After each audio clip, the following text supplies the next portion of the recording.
heartbreaking situation with respect to her mother. The president encourages any American across the country with any knowledge of the suspect to please call the FBI, who continue to assist state and local authorities who are leading this investigation on the ground. And once again, I will reiterate that the prayers of this entire White House are with Savannah and her family at this time, and we hope this person is found soon and that her mother is brought home safely. President Trump has a very busy week ahead, so I will begin with some scheduling announcements today. Tomorrow here at the White House, the president will host Israeli Prime Minister Benjamin Netanyahu for a bilateral meeting. The remainder of the week will be focused on energy and deregulation. Tomorrow afternoon, the president will hold an event in the East Room to tout clean, beautiful coal as America's most reliable and affordable energy source, especially during periods of peak demand, just as we saw during this most recent winter storm, which impacted hundreds of millions of Americans. The president will discuss how clean, beautiful coal is not only keeping the lights on in our country, but also driving down the cost of electricity across the country as well. Additionally, on Thursday, President Trump will be joined by Administrator Lee Zeldin to formalize the rescission of the 2009 Obama-era endangerment finding. This will be the largest deregulatory action in American history, and it will save the American people $1.3 trillion in crushing regulations. The bulk of the savings will stem from reduced costs for new vehicles, with the EPA projecting average per vehicle savings of more than $2,400 for popular light-duty cars, SUVs, and trucks. This is just one more way this administration is working to make life more affordable for everyday Americans. Overall, these groundbreaking actions from President Trump will drive larger economic growth, create thousands of good-paying jobs, expand manufacturing, increase consumer choice, and improve affordability for millions of families and businesses. Finally, on Friday, President Trump and First Lady Melania Trump will travel to Fort Bragg in the great state of North Carolina to meet with military families and the heroic members of our special forces who carried out the successful Operation Absolute Resolve in Venezuela and helped bring narco-terrorist Nicolas Maduro to justice. I know the President and First Lady are both greatly looking forward to this visit. Also, the First Lady will celebrate Valentine's Day at the Children's Inn at the National Institute of Health tomorrow, with children, families, and NIH staff involved in clinical trials. In other news this week, thanks to President Trump signing the largest middle-class tax cut in history, this is shaping up to be the biggest tax refund season ever, and we are in it now. President Trump and Republicans fundamentally believe that Americans deserve to keep more of their hard-earned money, not less, which is why he fought so hard to deliver this long overdue relief. From no tax on tips, overtime, or Social Security, to auto loan interest deductions on new American-made vehicles, plus increases to the standard deduction in child tax credit, more money is flowing back into the pockets of hardworking Americans. We're already hearing from everyday Americans across the country who are reporting substantial tax savings thanks to the Working Families Tax Cut, which every single Democrat in Congress voted against. AMAC, which represents millions of Americans, has heard directly from more than their 1,000 members already about how the Trump tax cuts are easing cost of living concerns. I wanted to share a few of those powerful responses with you today. This one comes from Dean and Wendy in Wisconsin, who said, quote, "Instead of paying out $3,700 last year, we got back $2,500 in refunds this year. This is huge for our family." Steve from California said, quote, "The new senior citizen deduction is a tremendous relief and has given us peace of mind and the freedom to truly enjoy the retirement years we worked so hard for." Eric from Nevada said, "As a senior, no tax on Social Security helps me tremendously.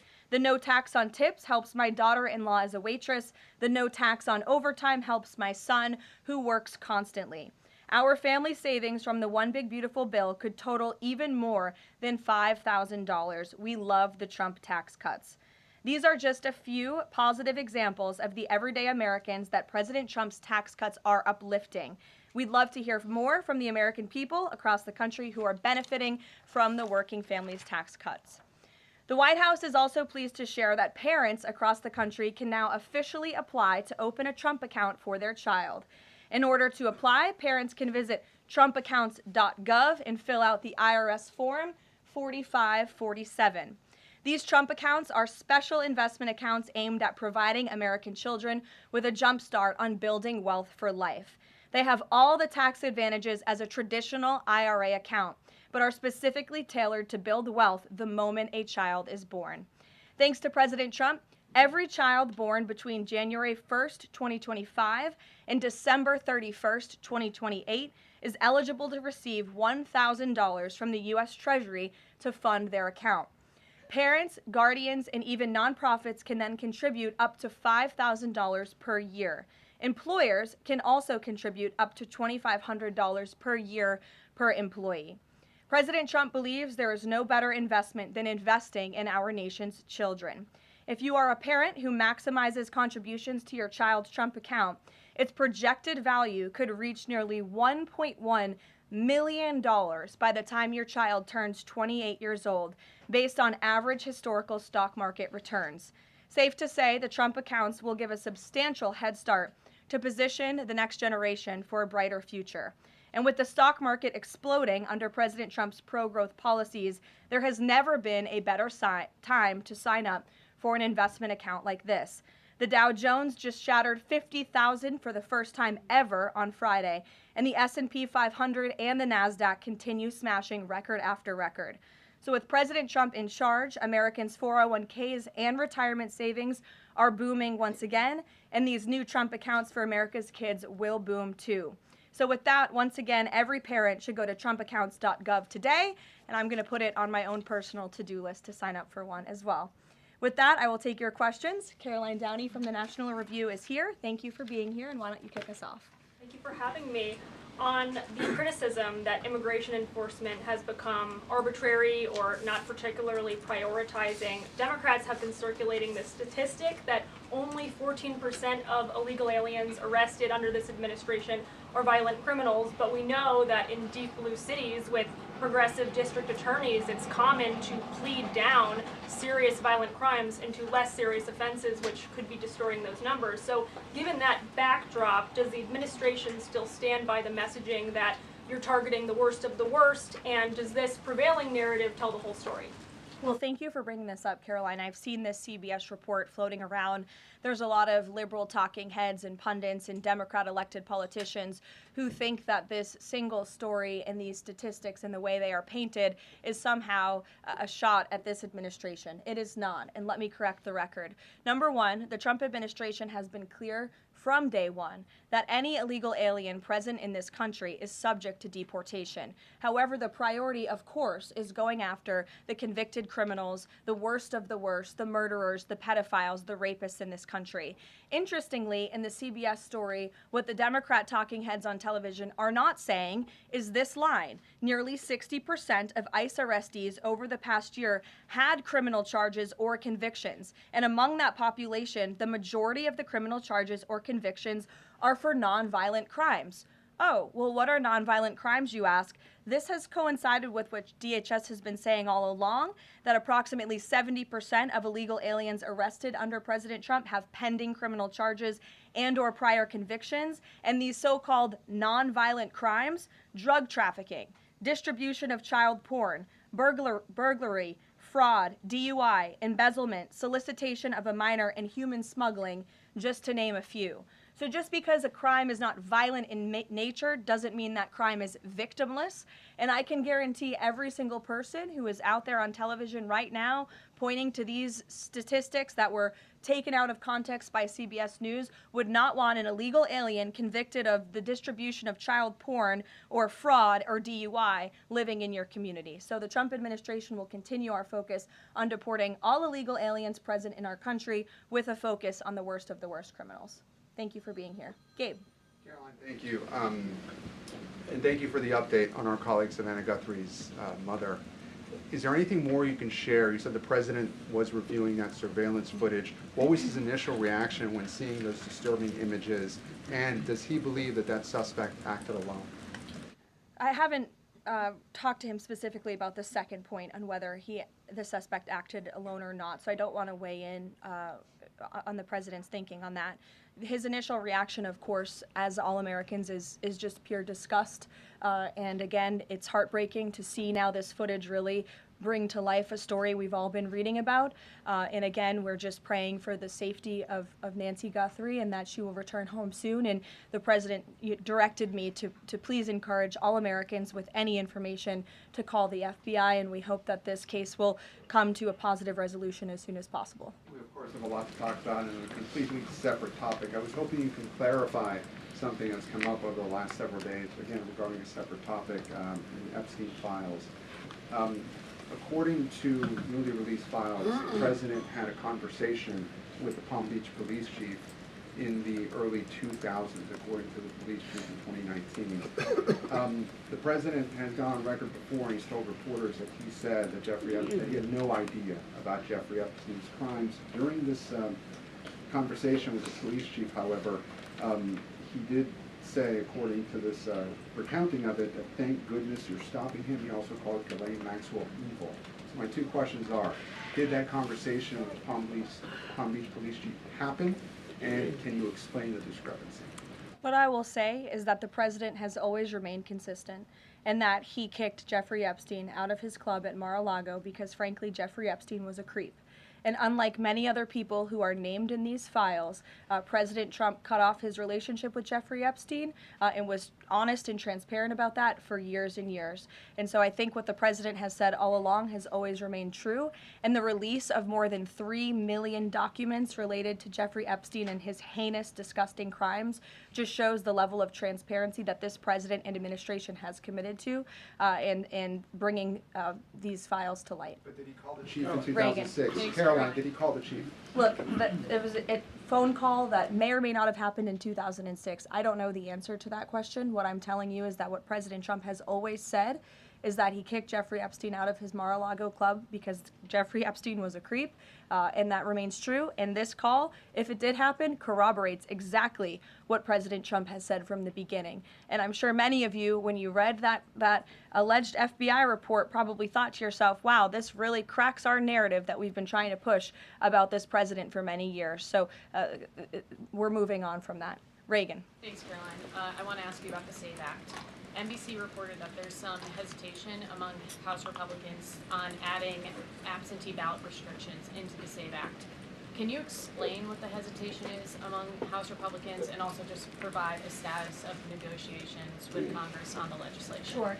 I can't speak for House Republicans, Reagan. I can obviously speak for the president, who is quite possibly the strongest supporter of the Save America Act, which, as you know, would require proof of citizenship to register to vote. It would require proof of identification, a photo identification before casting a ballot. And it would also ensure that there are exceptions made. I think that's what you're alluding to with these conversations with House Republicans for reasonable requests, of course, for our military, for individuals who are disabled and cannot make it to the polls. Those are reasonable, common sense things that I believe House Republicans are discussing amongst themselves. But as for the president, he's been very clear. He wants House Republicans and Democrats, too, if they were politically wise, to pass this legislation, for the Senate to pass it, to send it to the president's desk so it can be signed into law. Follow-up. I'm wondering when the last time the president spoke to Leader Thune was, and if he discussed using the standing filibuster to pass legislation. The president has given his position on the standing filibuster. As for his most recent conversation with Leader Thune, frankly, I'm not sure. I do know they speak very frequently. The president's in constant communication with both Leader Thune and the House Speaker, Mike Johnson. Stephen, I see we switched up our seating chart. Your direct line of sight now. Congratulations. Thank you to the Correspondents Association for recognizing the New York Post's reach. I've got two questions for you, one about the Guthrie case and then another about infrastructure. On the Guthrie case, does President Trump have a warning to the culprits here about what would happen to them, what federal consequences they would face if they do not release Nancy Guthrie unharmed? I think anyone who was involved in this depraved crime, this abduction, of course, we want to be seen held to the fullest extent of the law possible. And on infrastructure, can you explain why President Trump asked Chuck Schumer to help him rename Penn Station and Dulles Airport after himself? Why is he interested in having his name on those two buildings? And why are the Gateway Tunnel funds the proper point of pressure to get that to happen? To your first question about the renaming, why not? It was something the president floated in his conversation with Chuck Schumer. As for the funding, the president has addressed that separately himself. Danny. Thanks. Today, the vice president's account posted and then deleted a tweet about the Armenian genocide. And then last week, President Trump's Truth Social account posted and then deleted a racist video about the Obamas. And the White House again blamed that on a staffer. I wanted to ask you, does the White House have a social media problem at the moment? Do you have an auto-posting problem that's leading to these mistakes? No. As for the Armenian tweet that you're referring to, I would just refer you back to the White House's message that was issued on Armenian Remembrance Day, and there's been no change of policy at this time. Mary? Thanks, Caroline. When the president goes to Beijing in the spring, does he have plans to try and advocate on behalf of Jimmy Lai, who was just sentenced to 20 years yesterday? This is something I've heard the president advocate for both publicly and privately. I had the honor of being in that meeting with President Trump and President Xi in South Korea that took place, and this was brought up by the president himself. It is important to him, and he looks forward to visiting China in April. Go ahead. Thanks, Caroline. So some Republican lawmakers from Nebraska have said they're worried that the Argentinian beef executive order will sideline some American ranchers. How will the Trump administration make sure prices go down for consumers without harming those ranchers? Of course. Well, both things can happen at the same time. That's the president's belief. He wants to see prices come down. In fact, I just overheard him on the phone with Secretary Rollins. They were talking about something different, but he's always saying we got to make sure that prices continue to come down. As you know, Secretary Rollins successfully did that with respect to egg prices. Beef prices are coming down slightly, and the president wants to see that continue. He believes that a minor import to the country with cattle might be a short-term solution with respect to bringing down prices, but of course protecting our American cattle and rancher industry is a priority for the president, and he's in touch with those stakeholders. We've had them here at the White House a few times in recent months to discuss this issue directly. John.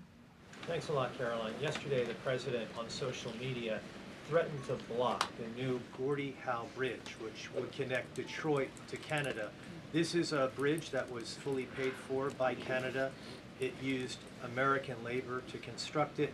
It used American steel to construct that bridge. The president in 2017 was actually in favor of this bridge, part of a joint statement that he put out when he met with the Canadian Prime Minister. Why has the president changed his mind as it relates to this bridge? I think the president was very clear and direct in his truth, John, but just to reiterate, the fact that Canada will control what crosses the Gordie Howe Bridge and owns the land on both sides is unacceptable to the president. It's also unacceptable that more of this bridge isn't being built with more American-made materials, even more so than what President Barack Obama committed to with the Canadians at the time, at the start of the project. He also believes that the U.S. should own at least half of the bridge, have shared authority over what passes across it, and participate in the economic benefits generated by its use. This is just another example of President Trump putting America's interests first, and so he made that very clear in his call with Prime Minister Carney earlier today. Phil. Thank you, Caroline. Sure. DHS Secretary Kristi Noem just posted a photo of herself signing the last contract for steel to build a border wall between Laredo, Del Rio, and Big Bend, Texas, among reports that construction had stalled. Is the president satisfied with the pace of construction? The president wants to make sure that the full border wall is built as quickly as possible, of course. I know this is a priority for him dating back to 2016, and so absolutely he wants to ensure that the border wall is built under budget and ahead of schedule is how President Trump likes to view building projects, and that includes the border wall. Satisfied with the pace of construction thus far? I think the president is never satisfied. He always wants to ensure that things are moving along as quickly as possible, but I know Secretary Noem is on it, and she's doing a great job. Thank you, Caroline. You're welcome. Sure, go ahead. Thank you. Charlie. On the Nancy Guthrie case, is the president satisfied with the federal and local investigations so far? And has there been any more contact from the White House or the president with the family? I don't think anybody will be satisfied until this case is brought to a close and until Nancy Guthrie is returned home safely with her loved ones. About the contacts? Has the president contacted the family since? Not since that initial phone call. Sure, Tamara. Thank you. The National Governors Association is removing a meeting with President Trump from his agenda because only Republicans were invited. Is the White House reconsidering inviting Democrats, or do you think Republicans are still going to show up? Where does that stand now? No, look, I just spoke with the president about this. It is a dinner at the White House. It's the people's house. It's also the president's home, and so he can invite whomever he wants to dinners and events here at the White House. I believe Governor Moore was invited last year, and he did not show up to the dinner last year. Nobody reported on it. But again, the president has the discretion to invite whomever he wants to the White House, and he welcomes all those who received an invitation to come. And if they don't want to, that's their loss. And on Ghislaine Maxwell, is the president going to rule out a pardon for her in her testimony, deposition yesterday? Her legal team seemed to be making a case, again, for a pardon from the president. Again, this is not something I've discussed with the president recently because, frankly, it's not a priority. He's focused on many of the issues that the American people are dealing with and providing solutions to those issues. So I haven't spoken with him recently. Last time we did speak about it, he said it's not something he's considering or thinking about. Go ahead, Bloomberg. Thanks, Caroline. Secretary Lutnick today was testifying on the Hill, and he said that he had visited Epstein's Island in 2012 with his wife and children, and that's after he said that he had cut ties with Epstein, and Justice Department documents show that he was in contact with Epstein through 2018 over messages. So does the White House stand behind Secretary Lutnick right now, or given what he has said today, has there been any shift in how the White House is viewing Secretary Lutnick's performance? No, Secretary Lutnick remains a very important member of President Trump's team, and the president fully supports the secretary. I will just point out that there are a lot of wins in the news this week that people in this room have not asked about because you continue to ask questions about the same subject, so let me point them out for you. Again, on Friday, the Dow shattered 50,000 for the first time ever. This week, the American Society of Plastic Surgeons came out in opposition to gender mutilation surgeries for children. They are the first major medical group to do so. A federal appeals court today, nobody asked about that, just upheld the Trump administration's policy of detaining illegal aliens, validating the strong measures that have driven illegal crossings to historic lows, and sent a crystal clear message that under President Trump, if you enter the country illegally, you will be detained and removed. The murder rate, again, not a single question about this, has plunged to a 125-year low as crime falls across the board thanks to President Trump's crime crackdown.